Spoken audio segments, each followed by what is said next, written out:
Berkley 415. Bass, purple worm. Sticko, G-Shock, Daiwa. Flea-Market. Be there. Sunday, Sunday, Sunday.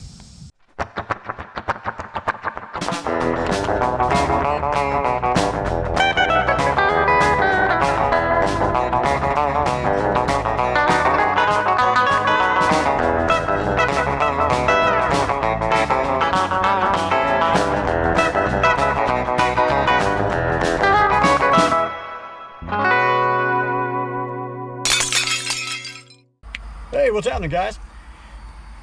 We are doing a part 2 to the tailgate talk, the last tailgate talk, where we did the reel revival. I actually got asked quite a bit what happened to the other reel and rod that we bought that day. Why didn't we revive those? Actually, we did. And what happened was when the GoPro froze up, I had rebuilt that other reel. Well, I say rebuilt, I cleaned it out and got it functioning. Had to do a lot of machining inside of that one to get it smooth and make it work, which was the Berkley spinning rod, and it was a G-Shock Daiwa rod that we were going to use. Well, I rebuilt that entire reel, cleaned out that entire reel. Well, the GoPro froze up. It corrupted a whole bunch of the data that was inside the footage. Part of the footage that was corrupted was the rebuilding, or revitalizing, I guess you'd say, of that Berkley reel, which is, I believe, is a 514, I think is what it is. So we lost all of that. But I do still have the rod and the reel, and they're together. So I just said, you know what? Just so people can see we do still have them, let's go out and fish with them. Let's take them out, go to the water, do our thing, show you the old guys will catch some stuff. So I'll tell you what. This is part 2 of Tailgate Talk Revival, Stop, Drop, and Roll. So I'm going to stop talking. I'm going to drop my finger down here and cut this camera off, and we're going to roll on over to the lake with that 514, the Berkley 514, and the Daiwa. That is a Daiwa G-Shock. I'm not really familiar with it. My buddy Tim Hahn, he's kind of familiar with the rod, and he said I did okay. Yeah. So basically this is another setup that we have $10 in and about $5 in line. So let's go to the water and catch some fish with it. See you there. Okay, so we're out here. We're going to try to do some quick fishing here. We've got a storm coming to the back side of us here, coming down the river.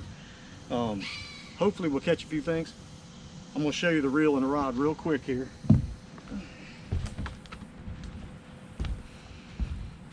There's what she turned out to be.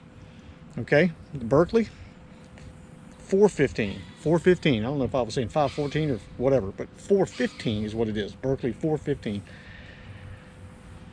I took this thing, oh, it's also on the G-Shock rod, just in case you're wanting to see that. Daiwa G-Shock. It's a flimsy thing, probably very ultralight, but it's got some 6-pound trilene extra tough on it. I really had to go over this thing a lot. It was bad inside. I mean, completely pulled apart, bushings cleaned out, the whole 9 yards. It was pretty bad, but it's pretty smooth and works pretty good now. All right, we're back on. Got us a nice purple worm on there. Let's see if we can hook into something with some size here. And just in case anybody was wondering, it is an ultralight, a 5-foot ultralight that handles 2 to 6 pound line. Okay, I got 6-pound line on it. And this worm, it is a little flimsy. I had to do some doctoring to it too when the bushings was broke up here on the front of the rod, which, you know, it's old. It's got some age on it. The cork handles aren't in the greatest of shape, but I put some lotion on them and got them where they feel somewhat okay.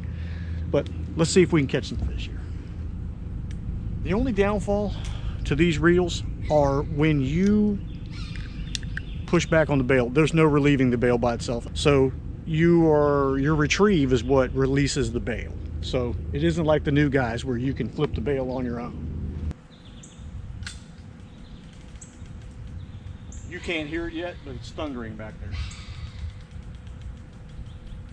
And there's a squirrel that's ticked off over here. Still getting closer. And there isn't a lot of distance between the lightning and the thunder. And at this point, there's no wind. whatsoever. I mean none. Like your kite would be laying in the yard flat.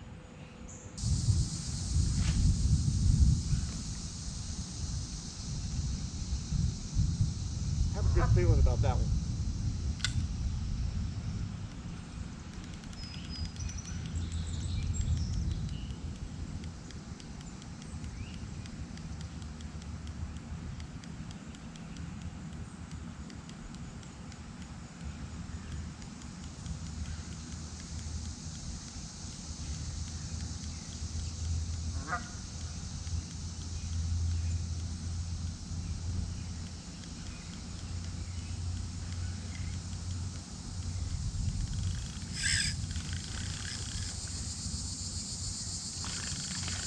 Told you I had a good feeling about that one.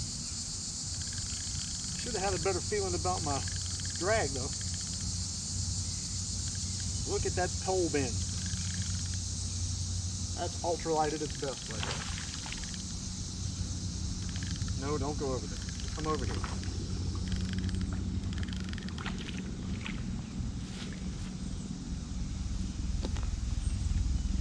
Grass bass.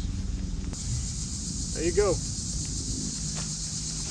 The old Berkley and the Daiwa rod, G-Shock, $10 combo from the flea market.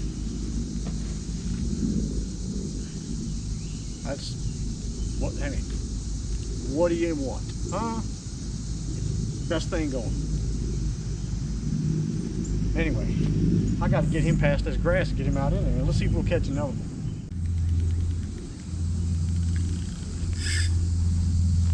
That's a good one. Yeah, that's a good one.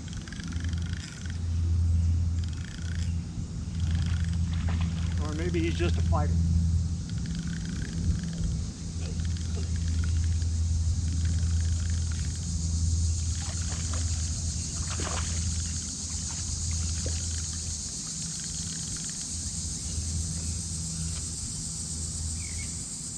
Needing my glasses for this one. Where's the hook? No, it's right in his lip, but he did fling the worm off. There we go. We'll come up here and get a close-up. Berkley, 415. Bass, purple worm. Sticko, G-Shock, Daiwa. Flea market. Be there. Sunday, Sunday, Sunday. Well, so far there's two in the same spot. So, storm's on its way. Remember all that wind that wasn't winding earlier? It's winding now. Lightning's flying. Still, hey, you know what? I'm sitting on the back of a metal tailgate getting ready to hold a fiberglass piece of material in my hands to show it to you guys underneath of these huge oak trees.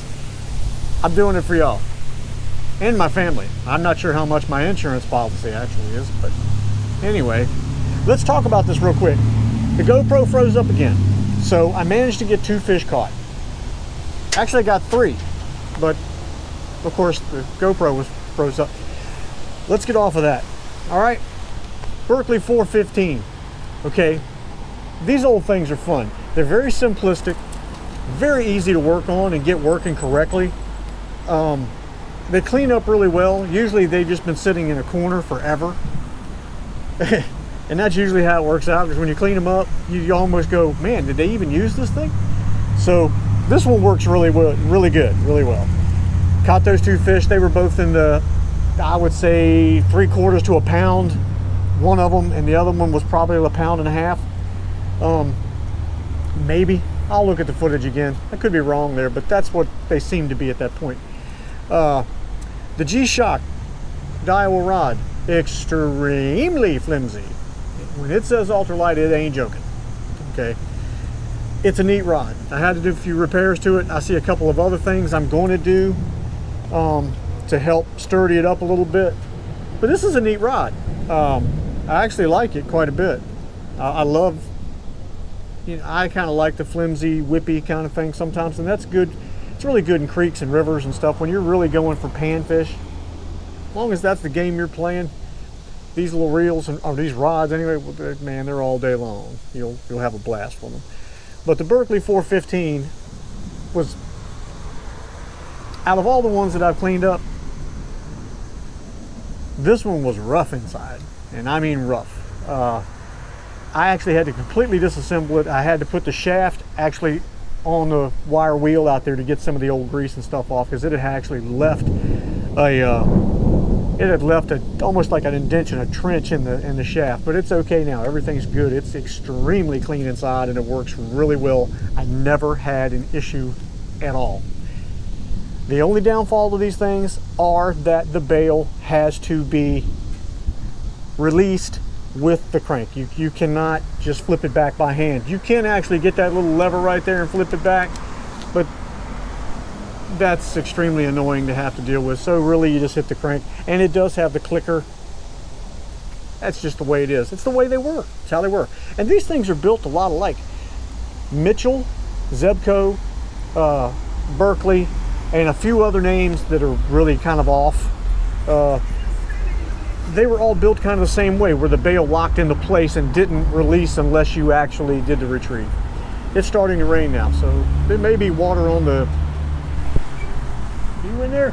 No, there's no water on the lens yet. I can't believe it. But I had to put the microphone on because of the traffic. I'm gonna get killed out here holding this thing in my hand. But this was fun. I'm gonna leave this just like it is, and I will take this into the mountains with me, and I will take this to a creek or a river and do a little pan fishing with it, and I think I'll have a good time. But anyway, I got asked, where did these go after the stop, drop, and roll episode of Tailgate Talk? They went in the house, only because the GoPro crapped out on me. Can I say crapped out? The GoPro froze up on me and wouldn't function. So they didn't go anywhere. We still have them. I still have them. They're still right there. You saw some fish caught with them. So let's just call this a stop, drop, and roll 1.5. This is the 0.5. So anyway, I hope you got something out of this little video. We caught some fish. You got to see that I didn't throw them away. I didn't throw the reel and rod away. And at this point, I haven't been killed by lightning. So all is good. I'm going to get off of this old metal tailgate. However, most of Booger's fiberglass or Bondo. That might be metal right there. Hope you enjoyed this. We'll talk to you later. Bye.